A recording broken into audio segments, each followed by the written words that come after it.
Hi guys, this is Ranjit, and in this video let's talk about 5G in India, and I am hoping that this video will explain you all about 5G in India and what are the important things that you should know. In fact, I've been actually working on this video past 1.5 months, but again I started spending a lot of time after the Airtel launch and all those things. In fact, as you can see, I've made about 11 odd pages of notes so that you would know all the important things that are there about 5G, and I'm hoping that after watching this video you'll have a very clear understanding about 5G in India and what are the important things that you should know. In fact, I also actually didn't know a few things before I started working and researching on this video. So let's go over this one, and I've divided it into various parts so that it will be easier for you to understand, and I'll also try to answer a lot of questions from you. For example, I've got similar questions. This is from Hemant. He says, actually, honestly speaking, the terms already used by you are difficult in understanding that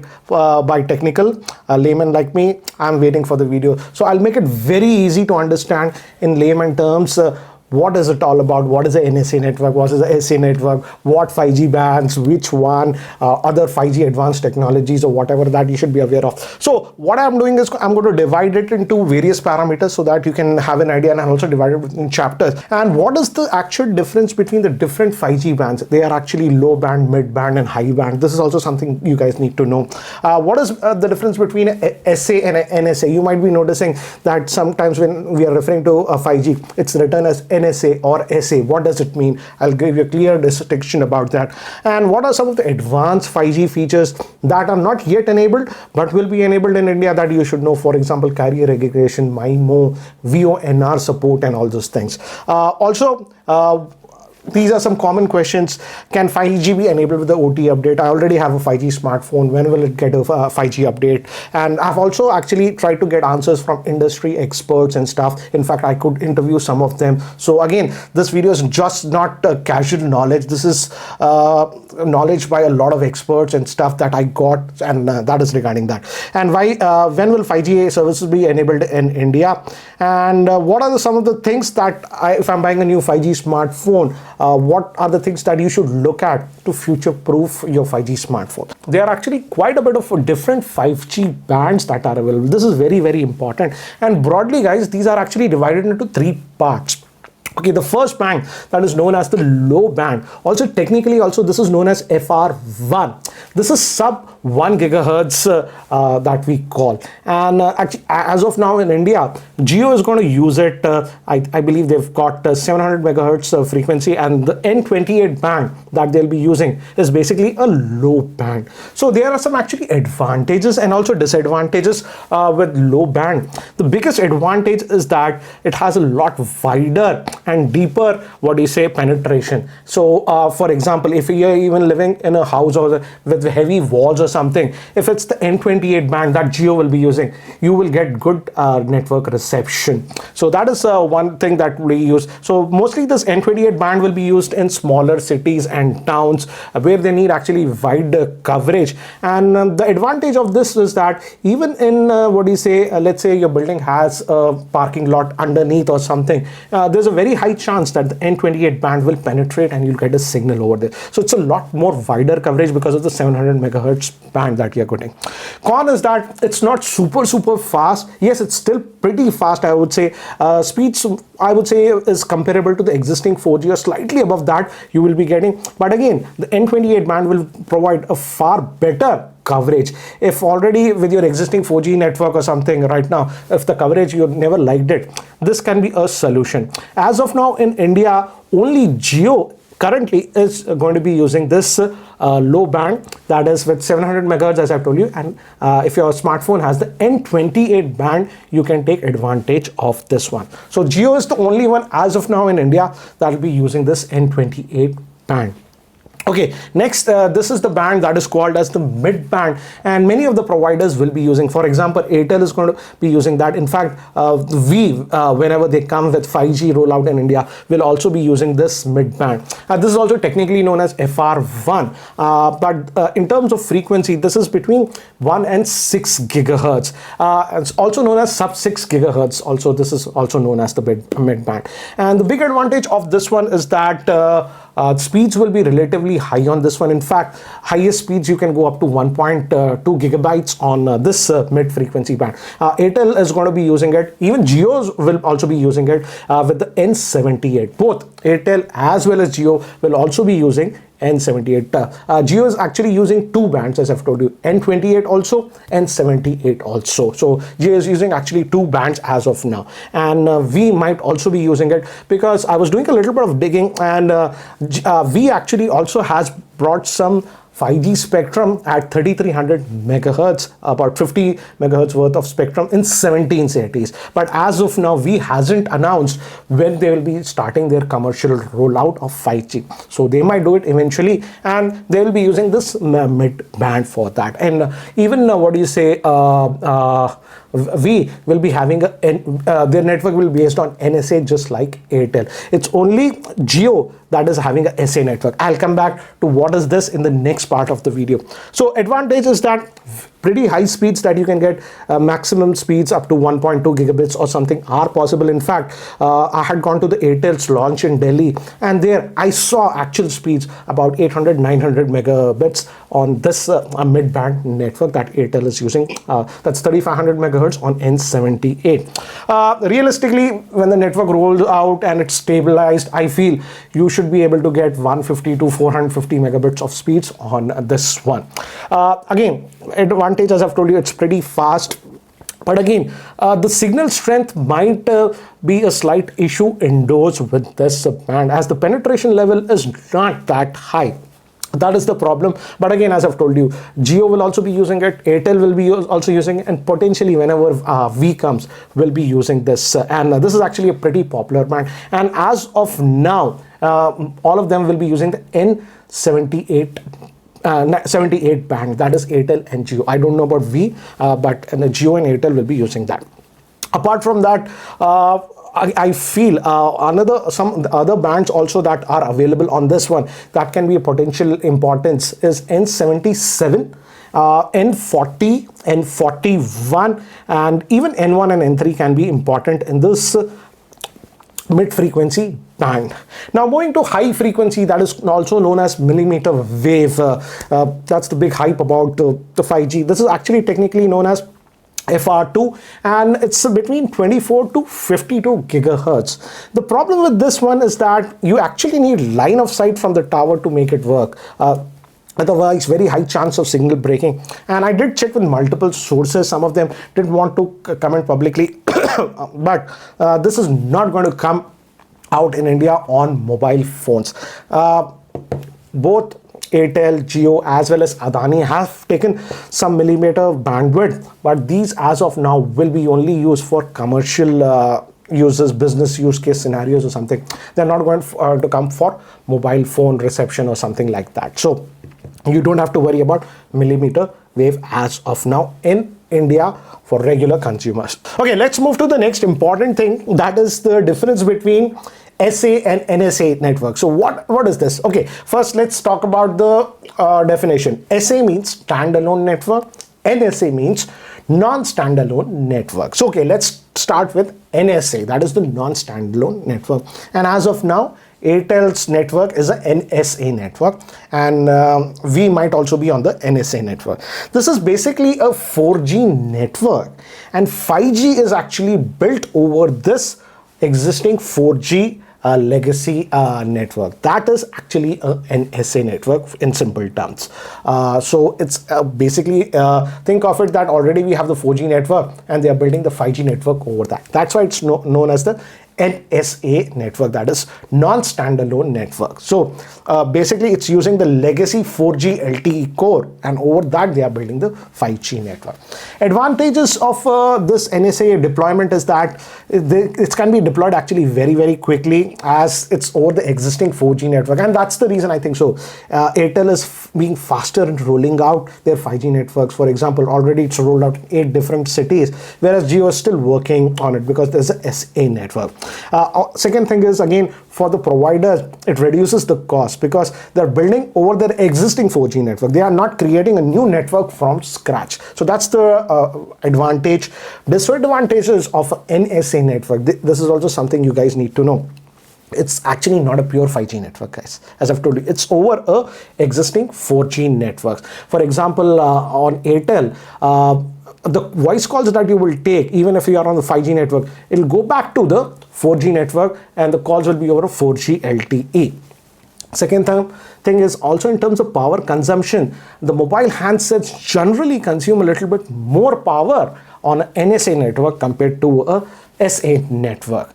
Also, this also will not provide as good as latency, as low latency as possible on a SA network. That's the thing with the NSA network. Though it's going to be very fast for normal users, but technically speaking, yeah, latency is not as good as SA network. So SA network, now let's talk about SA network. That is known as the standalone network, and as of now in India, Jio is the only one that is coming with the SA network, that is a standalone network. Think of SA network as nothing but a pure 5G network. They are creating an entirely new network for 5G. So this is what they are doing, and it's also called as, that's why I think so Jio is calling it the true 5G network or something like that in the yes. The disadvantage is that for a network provider, this is way more expensive to build because you have to creating the entire infrastructure from scratch, and again that takes a lot more time. But the big advantage of SA network over NSA network is that it's a proper pure 5G network, hence it's a lot more robust technically. Also, it will have extreme low latency that is promised by 5G. Also, as it's a pure 5G network, even the voice calls are actually done on 5G, and it can actually support advanced 5G technologies like VoNR, etc., which are not possible on the NSA network. So these are the big advantages of SA. So think of SA as a pure new network that they are building for specifically 5G. And Jio is the one as of now in India that is using the SA network. Okay, and Jio as of now will be using, as I've told earlier also, N28 band and N78 band with this SA network. And also because it's a SA network, Jio can actually enable carrier aggregation because they are using actually two different bands. So carrier aggregation will be possible with Jio on their 5G network. Okay. Now moving to some other questions that you have. For example, what other advanced features that can be used on a 5G network? This is also very important. This is the basic network, but there are some advanced technologies also that can be used over a 5G network. For example, as I've told you, carrier aggregation, MiMO and VoNR. And again, Jio will be able to actually use carrier aggregation. Even if you know in 4G, if your smartphone supports carrier aggregation, you get way more faster speed. So as Jio is using two different 5G networks, that's N78 band and N28 band, and in an area, let's say you get both the bands, if your smartphone is, what do you say, carrier aggregate enabled for 5G, it can take advantage of this one. And again, what do you say, Jio's network can also take advantage of VoNR, which is actually a new form of what do you say, voice over new radio. This is specifically for 5G. Think of this one in 4G time, for example, we saw that VoLTE. Think of that VoNR as something like that for 5G, and Jio will be able to actually support that. So these are some of the things, advanced 5G features that you have to be aware of, and your actually handset has to support these features. If your handset doesn't support this feature, even let's say your carrier like Jio or Airtel is supporting it, you won't get it. So these are some of the advanced features like carrier aggregation, is it there? MiMO support, is it there for 5G? And also VoNR support, if it's there, you have to check on your smartphone. Okay, now this is a question that I was getting from quite a few of you. Can 5G be enabled on my smartphone with just OTA update? Okay, I have two parts to this one. A phone which is already a 5G capable smartphone, and it has all the 5G bands, these providers will have to just enable a software update, and those 5G bands will get enabled and you can use 5G. But there is a misconception among users. Some of them are thinking that they will get a 5G update on their 5G smartphone. Let's say your 5G smartphone, for example, if I recall OnePlus 9 or whatever, their high-end phone just supported 1 or 2 bands of 5G. With the OTA update, they'll get more bands like N28 or something. No, that is not possible. Not possible at all. 5G bands, what a smartphone has, these are physical hardware antennas that have to be present in your smartphone. And with this update, what these providers are rolling out, they are just enabling that hardware. So again, if your smartphone to start with, let's say it just has one 5G band, let's say N78, magically with the OTA update, it won't get the N28 update. That is the reason, like a mad person from past 1.5 years, I have been shouting, pay attention to what kind of 5G bands your smartphone is supporting. And in India, they'll be actually using multiple 5G bands. And next thing is, when will the 5G services will be enabled on 5G smartphones? Because we are seeing that, though, for example, I have a bunch of smartphones. This is the iPhone 14 Pro, the latest and the greatest from Apple. This is the Pixel 7 Pro. This is the Moto Edge 30 Ultra. This just got a 5G update. But earlier, though Airtel services are there in Hyderabad, I'm not getting 5G on this one. And the providers need to actually roll out a OTA update to enable it. It's just a small update. The hardware is already there in the smartphone, and they have to enable an update after they do their testing. That's what they told me, they will enable it. And some of the providers have already done it, but for some others, for example, Samsung, as you can see from the screenshot, they have already enabled for the flagship lineup. For example, I have the Fold, it got the 5G update, but many of the other Samsung smartphones, as you can see from the screenshot, haven't got the update. And they said that by mid-November of 2022, we should be able to actually get it. Now moving to Apple, sadly, as you can see from this screenshot, none of their 5G smartphones in India have got the 5G update as of now. And Apple is saying by around December time frame, these smartphones will be getting that 5G OTA update. I also have this Pixel, I have the Pixel 6a, this is the Pixel 7, and again, as you can see from the screenshot, though these are our 5G smartphones, as of now, these haven't got that 5G update. And sadly, Google hasn't given exact time frame when this will be getting. So I'm just hoping and keeping my fingers crossed, by end of November or December, we should be getting the update for enabling 5G on these Pixel smartphones. I also actually, in fact, approached Motorola guys, and Motorola guys were very helpful. In fact, I was also able to do interview with Mr. Vijay, the head of Motorola. They sent me actually this table, as you can see, and they told that all Motorola 5G phones will be getting the update. And here, as you can see, they said that already for the Moto Edge Ultra and the Moto Edge 30 Fusion, the update was just released about 2-3 days ago. And other phones, other popular phones, some of them will be getting in October, and some of the others will be getting that update in November. And so don't worry, they told all of them, and it will work with both Jio, Airtel, and even potentially whatever V launches their network, it will work.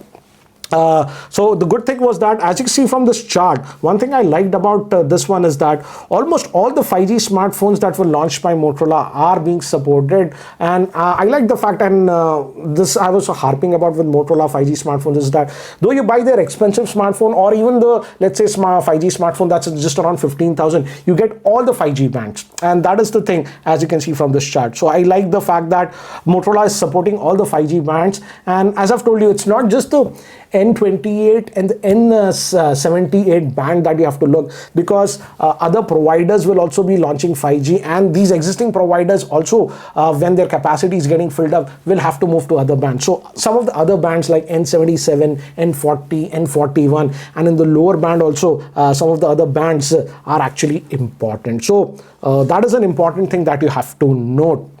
And one more thing I came to know from Motorola guys is that they told me that all these Motorola smartphones, let it be the expensive one or even the budget-oriented ones, are actually supporting carrier aggregation for 5G, and also MiMO and even voice over NR are actually supported. So this is what I like. I checked some of the Samsung smartphones also for 5G bands, and what I noticed is that though Samsung is also pretty good, has most of them, but for some reason in many of the models, I noticed that the N77 band is missing on Samsung. And it was a very mixed experience with Vivo, Realme or Redmi smartphones. So again, and also iQOO smartphone. So double check what are the 5G bands that are supported. Most of them will support the N78 and many of them will support the N28. But some of the other bands that I'm mentioning like N40, N41, N77 and some of the lower bands, some of them are actually missing. In fact, this is a screenshot as you can see. For example, the Motorola is on the first one and it is actually supporting all the 5G bands and all the even the potential 5G bands that might come in India. But some of the other smartphones in that similar price band are missing some of the 5G bands, as you can see. So as you can see, as of now, I would say if you're looking for a 5G smartphone, even in the mid-range price bracket, if I recall, the Moto G62 is available for just about 15,000. You can definitely have a look at it. It supports all the 5G bands currently working in India and even some of the potential 5G bands that might be coming to India in the near future, and also does have that some of the other features like carrier aggregation, VoNR, and if you have slightly higher budget, you can even look at the Moto G82. So when will 5G come in my city and town? This is again a common question that I was getting. As of now, as I've told you guys, Airtel and Jio are all rolling out 5G. Airtel has already rolled it out in 8 different cities. In fact, even in Hyderabad city. And Jio is rolling out in 4 cities by Deepavali in the next couple of days.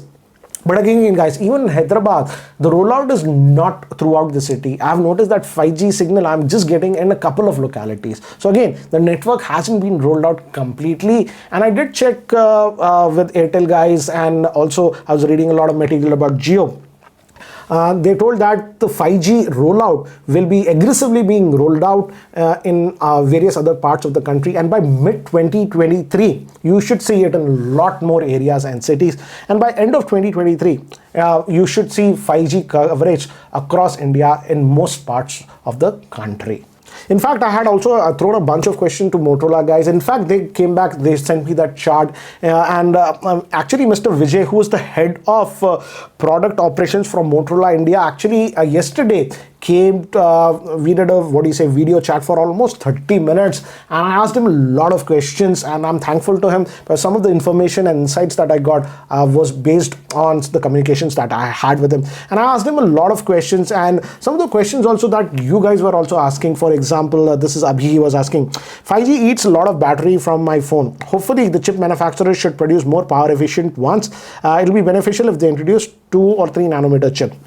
Yes, Mr. Vijay told, yes, 5G smartphones might consume a little bit more power hungry, 3 to 5%. But again, there are ways to optimize it, they said. And also it depends on how the 5G smartphone was built. What are the kind of antennas that are used that determines the power and the reception and all those things. In fact, he was telling in terms of hardware wise, many of the 5G smartphones are using power capable 3 hardware. But most of the Motorola smartphones are using power capable 2 hardware, which actually results in a lot better. In fact, he was claiming about 40% better coverage than smartphones having with the PC3. So again, these are some of the small important things that you have to note.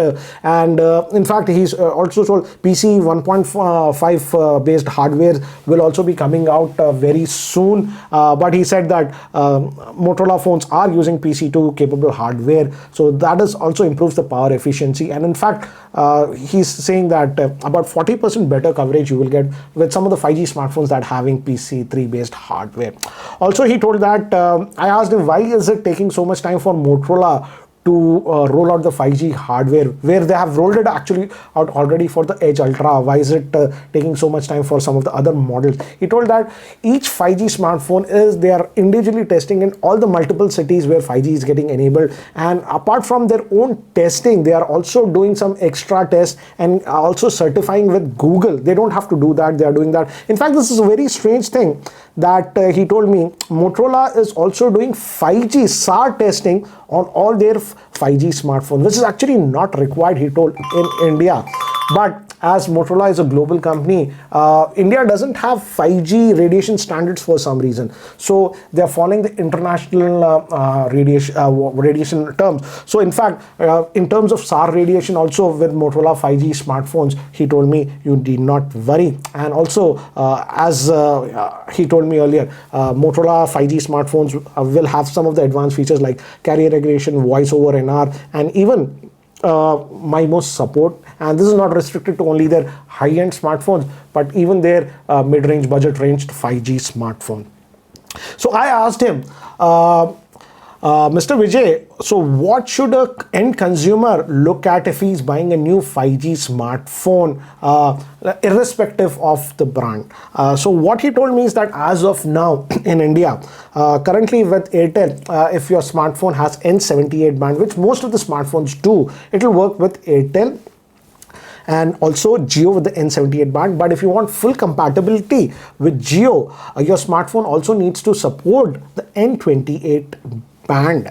But he told me very clearly that these are the bands that are being currently used. But in future, even in India, if a consumer wants to future-proof his smartphone, he doesn't change the phone every year or something, then some of the other bands also are actually important. For example, he told me the N77 band can be important in the mid-range, and also N40 and N41 can be important. And in the lower band, where currently only Jio is there with the N28, the N5, N8 and N20 can also be potentially be used in India. So these are some of the things that an end consumer should be aware of when buying a new 5G smartphone. And also look at some of the advanced features if the smartphone offers. This is hardware specific. A smartphone needs to support this, he told. For example, carrier aggregation and 5G, the smartphone needs to support that. Also, VoNR is not supported by all 5G smartphones. Also check for that, and also check for MiMO, he told me. So I hope, guys, now you have a better understanding of 5G. What is 5G? What are the types of different 5G networks like SA, NSA, and what are the 5G bands as of now being used in India, and what you should look at when buying a new 5G smartphone. This was a very interesting video. I also came to know a lot of insights about this, and I hope this video helps you in understanding a lot more about 5G, and I hope this video was helpful. And guys, if this video was helpful and if you're still not subscribed to the YouTube channel, hit that subscribe button. Anyways, guys, that's it for now. Thanks for watching. This is Ranjit, and I hope to see you in my next video. Take care, guys.